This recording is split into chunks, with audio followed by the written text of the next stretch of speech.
एक दिन की बात है। मुरली हमेशा की तरह सोन पापड़ी बनाकर उसे अपनी टोकरी में रखकर बेचने निकल जाता है और एक पेड़ के पास एक जगह अपनी सोन पापड़ी की टोकरी रखकर आवाज लगाने लगता है। आया रे सोन पापड़ी वाला आया रे, पीली पीली रंग बिरंगी सोन पापड़ी लाया रे। मुरली जिस पेड़ के नीचे खड़ा होकर सोन पापड़ी बेच रहा होता है, उसी पेड़ पर चुड़ैल अपने बच्चों के साथ सो रही होती है। तभी मुरली की आवाज से चुड़ैल और उसके बच्चे जाग जाते हैं। तभी कुछ बच्चे मुरली की आवाज सुनकर भागे चले आते हैं। मुरली भैया, हमें सोन पापड़ी दो ना। ठीक है, मैं अभी सभी को एक एक करके सोन पापड़ी देता हूँ। चुड़ैल उन सभी बच्चों को इतने स्वाद के साथ सोन पापड़ी खाते हुए देख रही थी। ये सभी बच्चे इतना स्वाद, ऐसी रंग बिरंगी कौन सी चीज खा और बार बार खाने के लिए मांग रहे। और तो और इसमें तो उसमें से इतनी अच्छी खुशबू भी आ रही है। तभी एक बच्चा मुरली से कहता है, भैया आपकी रंग बिरंगी सोन पापड़ी खाकर मजा ही आ गया। अच्छा, तो ये बच्चे सोन पापड़ी खा रहे हैं। तभी चुड़ैल के बच्चे देखते हैं कि मुरली की टोकरी में थोड़ी बहुत ही सोन पापड़ी बची है। माँ, हमें भी सोन पापड़ी लाकर दो ना। उसकी टोकरी में सिर्फ थोड़ी सी सोन पापड़ी बची है। चुड़ैल मन में सोचने लगती है, इससे पहले कि उस आदमी की सोन पापड़ी खत्म हो जाए, मैं उसकी नजर बचाकर सोन पापड़ी ले आती हूँ। फिर चुड़ैल अपने बच्चों से कहती है, ठीक है, मैं अभी तुम्हें सोन पापड़ी लाकर देती हूँ। चुड़ैल सबकी नजर बचाकर मुरली की टोकरी में रखी सोन पापड़ी चखकर देखती है। अरे वाह, ये तो बड़ी अच्छी सोन पापड़ी है। मैंने आज से पहले ऐसी सोन पापड़ी कभी नहीं खाई। फिर वो चुड़ैल मुरली की रखी टोकरी में से सोन पापड़ी चुराकर अपने बच्चों को खिलाती है।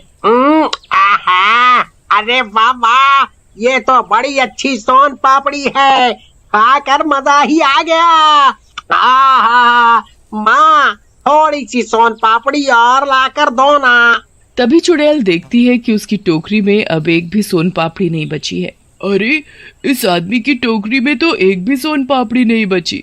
शाम हो जाती है तो मुरली अपनी सोन पापड़ी की टोकरी लेकर अपने घर की ओर जाने लगता है। अरे, ये आदमी तो अपने घर जा रहा है। इसकी सोन पापड़ी इतनी अच्छी और स्वादिष्ट है कि बस खाकर मजा ही आ गया। अगर ये आदमी घर चला गया तो मुझे उसके घर का पता कैसे चलेगा? मैं इसकी सोन पापड़ी अपने बच्चों को कैसे खिला पाऊंगी? इससे पहले कि ये आदमी अपने घर जाए, मैं इसके पीछे पीछे जाकर इसका घर देख लूंगी और फिर रोज मैं इसके घर से सोन पापड़ी लाकर मैं और मेरे बच्चे खाया करेंगे।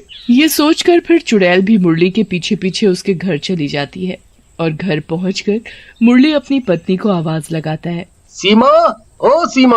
आ रही हूँ बाबा, आ रही हूँ।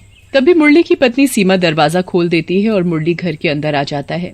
मुरली के साथ चुड़ैल भी घर में आ जाती है, जिसका किसी को भी पता नहीं चलता कि चुड़ैल भी उनके घर में आ चुकी है। क्या बात है, आज आप बड़ी जल्दी आ गए। आज मेरी सोन पापड़ी जल्दी बिक गई, इसलिए मैं भी जल्दी आ गया। अरे, आप सोन पापड़ी इतनी अच्छी जो बनाते हो, जल्दी बिकेगी कैसे नहीं? मैंने आपके लिए खाना लगा दिया है, आप हाथ मुंह धोकर खाना खा लो। मुरली खाना खाकर सुबह के लिए सोन पापड़ी बनाने में लग जाता है और जब वो सारी रंग बिरंगी सोन पापड़ी बना लेता है तो सोने चला जाता है। चुड़ैल इतनी सारी रंग बिरंगी सोन पापड़ी देखकर, अरे वाह, इतनी सारी सोन पापड़ी। फिर चुड़ैल थोड़ी सी सोन पापड़ी खाकर देखती है। मजा ही आ गया। ये सोन पापड़ी तो इतनी अच्छी है कि बूढ़ा आदमी भी बिना दांत के खा ले। इससे पहले कि सुबह हो जाए, मैं सारी की सारी सोन पापड़ी चुरा कर ले जाती हूँ। फिर चुड़ैल मुरली की बनाई हुई सारी सोन पापड़ी चुरा कर अपने घर ले जाती है। ये लो बच्चों, सोन पापड़ी। चुड़ैल के बच्चे एक एक करके सारी सोन पापड़ी खा जाते हैं। माँ, ये सोन पापड़ी तो बहुत ही अच्छी थी, कल फिर हमें सोन पापड़ी ला कर देना।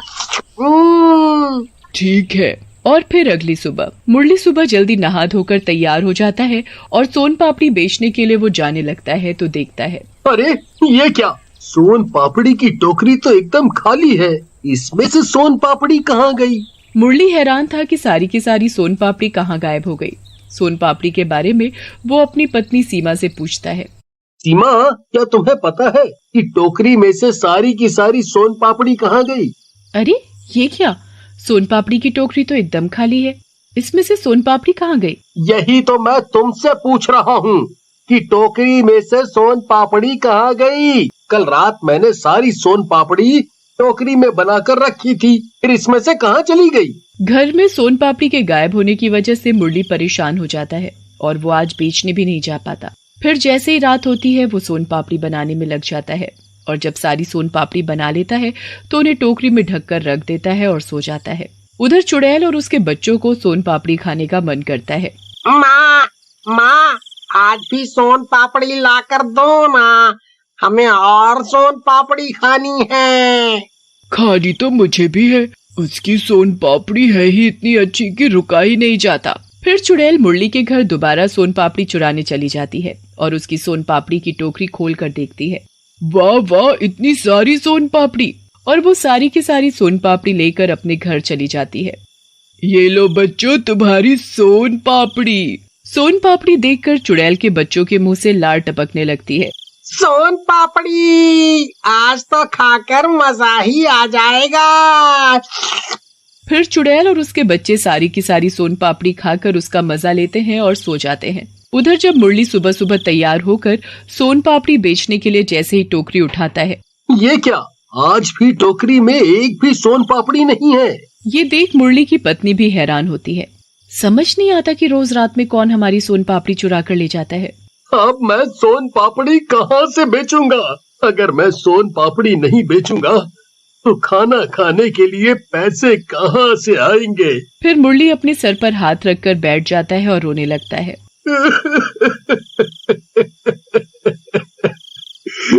हे भगवान, ना जाने हमारी सोन पापड़ी कौन चुरा कर ले जा रहा है और हमें पता भी नहीं। तुम चिंता मत करो जी, आज रात मैं जाकर देखती हूँ कि कौन हमारी सोन पापड़ी चुरा कर ले जाता है। मुरली सोन पापड़ी बनाने में लग जाता है और जब सोन पापड़ी बनकर तैयार हो जाती है तो उसे टोकरी में रखकर सो जाता है। मुरली की पत्नी चादर ओढ़कर सोने का नाटक करने लगती है और जैसे ही रात होती है तभी चुड़ैल आती है और सारी की सारी सोन पापड़ी उठाकर ले जाती है। चुड़ैल, ये तो चुड़ैल है और ये हमारी सोन पापड़ी चुरा कर ले जाती है। तभी सीमा अपने पति मुरली को जगाती है। उठो जी, अरे उठो जी। मुरली अपनी पत्नी के जगाने पर जाग जाता है और वो भी चुड़ैल को देखकर हैरान होता है। चुड़ैल, ये तो चुड़ैल है। हमारी सोन पापड़ी और कोई नहीं बल्कि ये चुड़ैल चुरा कर ले जाती है। ऐसे तो हम बर्बाद हो जाएंगे। अब तुम देखते जाओ मैं क्या करती हूँ। ये चुड़ैल फिर कभी हमारी सोन पापड़ी नहीं चुरा पाएगी। अब तुम आराम से सो जाओ। और फिर अगली सुबह मुरली और सीमा रात होने का इंतजार करते हैं और जैसे ही रात होती है सीमा खुद सोन पापड़ी बनाने लग जाती है। ये क्या, तुम सोन पापड़ी बना रही हो? तुम्हें पता भी है कि तुम्हारे हाथ की बनी सोन पापड़ी खाकर दस्त लग जाते हैं। बस तुम देखते जाओ। सीमा के हाथ की सोन पापड़ी जो कोई एक बार भी खा लेता तो वो दोबारा खाने का नाम नहीं लेता और फिर कुछ ही देर में रात हो जाती है।